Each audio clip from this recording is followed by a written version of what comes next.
Bom dia, meu povo lindo, que a paz e a graça do nosso Senhor estejam com todos vocês durante todo este dia.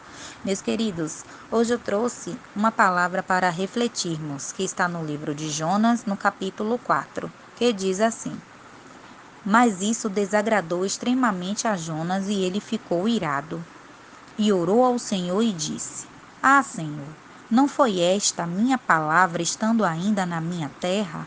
Por isso é que me preveni fugindo para Tarsis, pois sabia que és Deus compassivo e misericordioso, longânimo, grande em benignidade e que te arrependes do mal.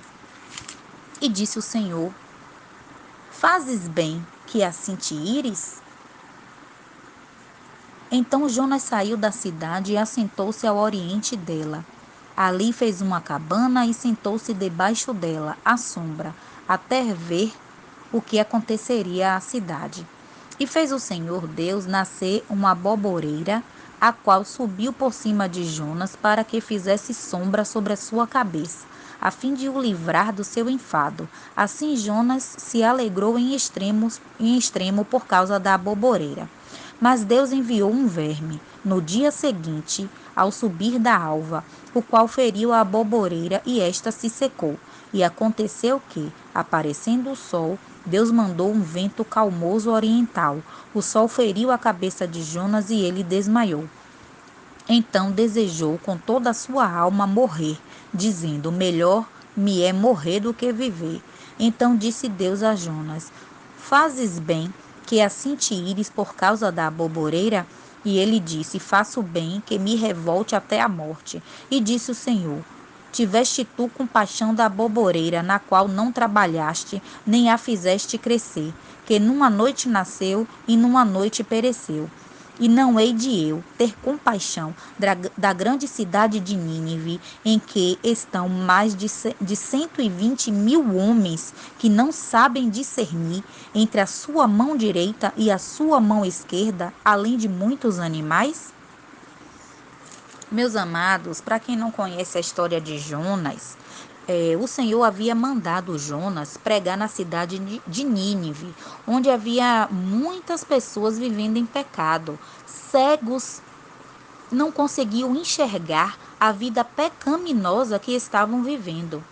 E Jonas, por saber que Deus é misericordioso e iria perdoar todos os pecados cometidos por eles, caso se arrependessem e consertassem suas vidas, Jonas fugiu para Tarsis, para não pregar para aquelas pessoas.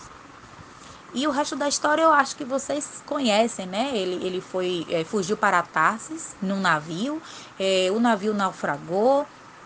Jonas acabou sendo engolido por um grande peixe, passou 3 dias lá dentro, né, da barriga do peixe, e esse peixe levou ele finalmente para Nínive.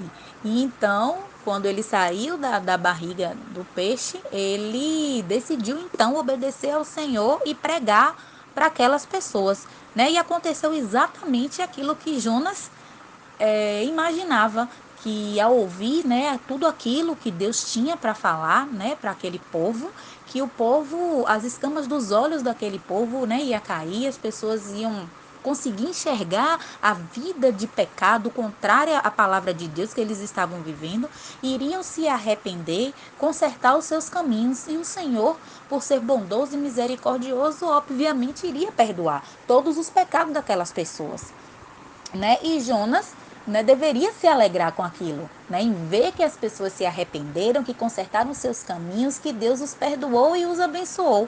Mas ao invés disso, Jonas se revoltou, né? Eu amo a história de Jonas porque ela é cheia de drama e importantes lições de vida, né? Como eu falei, após recusar-se teimosamente a fazer a vontade de Deus, Jonas finalmente ele pregou um sermão de avivamento em Nínive, que eu teria feito um dos missionários mais bem-sucedidos do seu tempo. Quando o povo se arrependeu e afastou-se de seus caminhos pervertidos, e quando Deus cedeu e abandonou sua ira contra eles, seria de se esperar que Jonas se alegrasse. Mas em vez disso, ele se irou por Deus ter sido misericordioso. Por quê? Por quê, gente?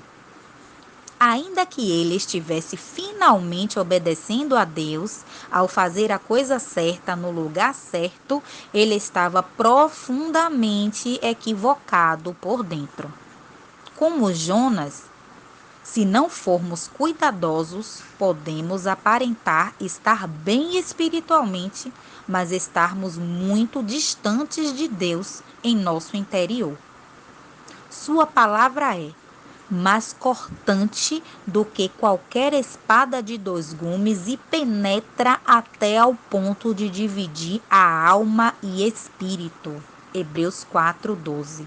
E com ela, ele intervém divinamente para remover a cobiça, desonestidade, ódio, orgulho e egoísmo que vivem nas sombras das profundezas de nossos corações.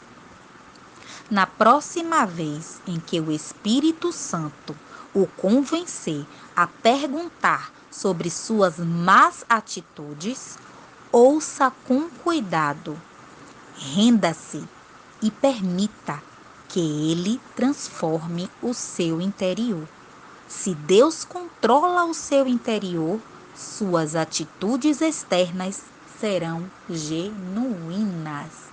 Deus perdoa todos os pecados, meus amados. Basta tão somente que a gente enxergue o mau caminho que estamos vivendo, as nossas más escolhas, as nossas más atitudes, e a gente conserte, a gente faça o que é correto, aquilo que Deus espera. Ele se alegrará e Ele com toda certeza nos perdoará, nos abençoará e nos dará oportunidades de vivermos aquilo que Ele tem de melhor para nossas vidas. Pense nisso e tenha um dia de paz, de alegrias e de vitórias. Em nome de Jesus, amém! Tenha um dia maravilhoso, reflita muito sobre essa reflexão e até amanhã, se Deus quiser.